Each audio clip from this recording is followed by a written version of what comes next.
আমরাও সবাই কারাগারেই আছি। আমরা যদি কারাগার থেকে মুক্ত করার জন্য কাউকে তো কারাগারে আসতেই হয়। ধরুন কাউকে জেলখানায় আছে, সেখান থেকে আমি হাত ধরে বের করে নেব, তাহলে সেই কারাগারে এসে তাকে বের করতে হবে। ভগবান লীলাবিলাস করার জন্য বিভিন্ন জায়গায় আবির্ভূত হন, বিভিন্ন জায়গায় লীলাবিলাস করেন। আবির্ভূত হয়েছেন কারাগারে, বদ্ধ জীবকে কারাগার থেকে মুক্ত করার জন্য আবির্ভূত হলেন কারাগারে।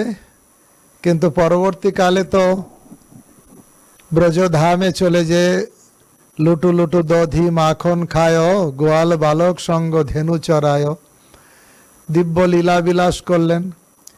যদিও ভগবানের আবির্ভাব এক স্বরূপে কারাগারে, আর এক স্বরূপে ওনার আবির্ভাব